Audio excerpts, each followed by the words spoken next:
रूस के राष्ट्रपति व्लादिमीर पुतिन इस समय भारत की 2 दिवसीय यात्रा पर है। बीते गुरुवार को राजधानी दिल्ली पहुंचे पुतिन के स्वागत में पालम एयरपोर्ट पर रेड कार्पेट बिछाया गया था, जहां पुतिन के विमान से उतरते ही प्रधानमंत्री नरेंद्र मोदी ने गले लगाकर अपने जिगरी दोस्त का स्वागत किया।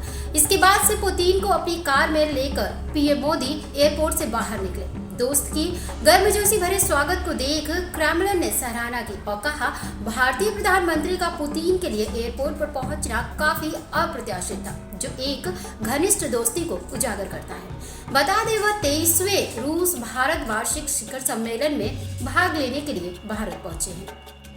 आपको बता दें, रूसी राष्ट्रपति व्लादिमीर पुतिन 4 साल बाद भारत की सरजमी पर आए हैं। राष्ट्रपति पुतिन का भारत दौरे पर आना काफी खास माना जा रहा है, क्योंकि रूस और यूक्रेन के बीच जारी युद्ध के दौरान उनके इस भारत यात्रा पर पूरी दुनिया की निगाहें टिकी हुई है, जहां दोनों नेताओं के बीच कई अहम समझौते भी होने की उम्मीद है। बड़ी बात यह है कि राष्ट्रपति पुतिन का ये दौरा ऐसे समय पर हो रहा जब अमेरिका और भारत के रिश्तों में तनाव चरम सीमा पर है। इसकी वजह ये कि कुछ महीनों पहले अमेरिका ने भारत पर 50% का टैरिफ लगाया, जिसे लेकर पुतिन ने एक बड़ा बयान देते हुए भारत पर अमेरिका के भारी दबाव को चुनौती दी और कहा, अमेरिका रूस से फ्यूल खरीदता है तो फिर भारत के खरीदने पर उसे मिर्ची क्यों लग रही है। ऐसे में ये साफ जाहिर है कि अमेरिका ये चाहता है कि भारत का रास्ता हमेशा हमेशा के लिए रूस से टूटकर बिखर जाए।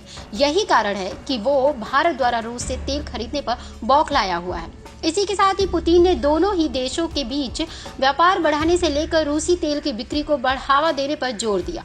उन्होंने यह भी कहा कि भारत में रूसी तेल का व्यापार बेहद ही अच्छे से चल रहा है।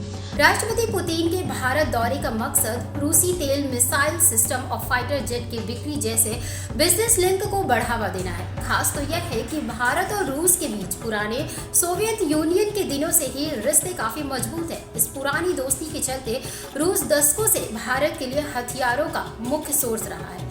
साल 2022 फरवरी माह में रूस ने यूक्रेन पर हमला किया था, जिसे देख पश्चिमी देशों की ओर से रूस की राजधानी मॉस्को पर कई बैन लगाए गए। इतनी मुसीबतों के बाद भी भारत समुद्री रूस तेल का सबसे बड़ा खरीदार बनकर उभरा है। ऐसी खबरों को देखने के लिए बने रहिए जर्नलिस्ट कैफे न्यूज़ के साथ।